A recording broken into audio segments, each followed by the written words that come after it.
Hello बच्चों, welcome to my YouTube channel. इस video में हम डिस्कस करेंगे आपके यूपी नीट काउंसलिंग के बारे में। जो आपकी यूपी नीट की काउंसलिंग होती है एमबीबीएस और बीडीएस की, उसकी कट ऑफ के बारे में बात करेंगे कि आपकी वो कितनी कट ऑफ एक्सपेक्टेड है नंबर पर, कि कितने नंबर तक आपको सीट मिल सकती है। और ये सारी बातें हम कैटेगरी वाइज डिस्कस करेंगे। आपको इससे पहले मैं एक चीज और बता दूं, 85% सीट्स जो फिल होती हैं वो आपकी स्टेट कोटा से फिल होती हैं। स्टेट यूपी हो, राजस्थान हो या अदर कोई भी स्टेट हो, अगर वो अपनी सीट्स फिल करना चाहता है तो उसके लिए 85% सीट्स पर स्टेट अपनी काउंसलिंग करती है। ठीक है, यूपी के पास 85% सीट्स हैं जो वो स्टेट कोटा से फिल करेगी। 15% सीट्स मैंने आपको इससे पहले वीडियो में बताया था ऑल इंडिया कोटा से फिल हो जाती हैं। ठीक है, अब इन केस अगर आपका ऑल इंडिया कोटा से एक दो नंबर की वजह से आपको सीट नहीं मिलती, तो आपके पास ऑप्शन क्या बचता है कि आप अपनी स्टेट की काउंसलिंग करें।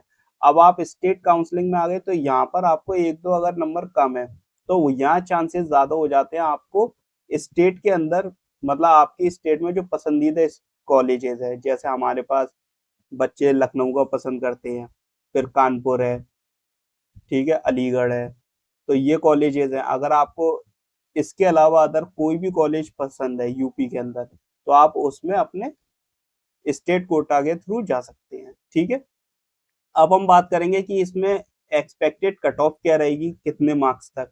तो देखिए, आपको पता है पेपर तो जो है आपका वो टफ रहा है, तो कट ऑफ भी आपकी लो ही जाएगी। और लास्ट ईयर के कंपेयर में, ये लास्ट ईयर तो आपको पता था कि बहुत से कॉलेजेस बीच में पार्टिसिपेट करे थे, तो आपकी एमबीबीएस बी और आयुष की काउंसलिंग लगभग साथ ही साथ चल रही थी। तो इस वजह से कट ऑफ जो है वो काफी आई गई थी, लेकिन इस बार उम्मीद है कि ऐसा नहीं हो। तो अब हम बात करेंगे कि एमबीबीएस सीट आपको कितने मार्क्स पर मिलने के चांसेस हैं। अगर हम जनरल कैटेगरी की बात करें तो जनरल कैटेगरी के अंदर हमारे पास 540 मार्क्स तक सीट अलॉट होने के चांसेस हैं। ठीक है, 540 आप मान के चलिए, 10-5 नंबर प्लस माइनस हो जाते हैं,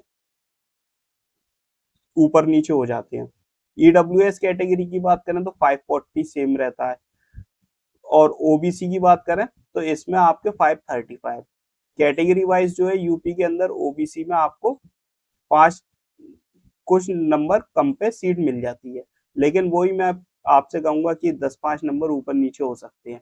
एससी कैटेगरी की बात करें तो 425 तक आपको सीट अलॉट होने के चांसेस हैं। अगर आपके इतने नंबर आ रहे हैं तो आप ये मान के चलिए कि आप रेस के अंदर हैं, और 10-5 नंबर तो ऊपर नीचे हो जाते हैं। एसटी कैटेगरी के अंदर आपके 270 मार्क्स, ठीक है, और ऊपर नीचे हो सकते हैं, 270 तक आपको सीट अलॉट हो सकती है। अब हम बात करते हैं बीडीएस की, तो देखिए एमबीबीएस में अगर आपको 540 मार्क्स पर सीट मिल रही है, तो आप मान के चलिए कि 5 नंबर कम पर आपको बीडीएस में सीट मिल जाएगी हर कैटेगरी में। जनरल है, ईडब्ल्यूएस है, ओबीसी है, एससी है, एसटी है। एससी एसटी में थोड़ा डिफरेंस ज्यादा देखने को मिल जाता है, यहाँ आपके लगभग 10 मार्क्स के आसपास हो जाता है एमबीबीएस से। तो आप मान के चलिए कि एससी और एसटी में आपको एमबीबीएस और बीडीएस में आपको एडमिशन मिल सकता है। जनरल कैटेगरी की बात करें हम तो 535 मार्क्स तक आपको बीडीएस मिल सकती है, सेम ईडब्ल्यूएस में, ओबीसी में 525 तक, और एससी में आपके 420, और एसटी में आपके 260 मार्क्स तक मिल सकते हैं। और वही सेम बात मैं आपसे कहना चाहूंगा कि 10-5 नंबर ऊपर नीचे हो सकते हैं। ठीक है, ये हमारी जो कट ऑफ थी ये एक्सपेक्टेड थी, और इसके बाद जो फाइनल कट ऑफ हमें जो पता चलेगी वो नीट के रिजल्ट आने के बाद ही पता चलेगी कि रिजल्ट में कितनी गई है कट ऑफ। अभी जो है वो हमारा एक अनुमान है, मैं आपको क्लियर कर दूं, ये एक्सपेक्टेड है। ठीक है, इसके बाद फाइनल तो रिजल्ट आने के बाद ही पता चलेगी, लेकिन अगर आपके इतने मार्क्स आ रहे हैं तो आप समझ लीजिए आप रेस में हैं।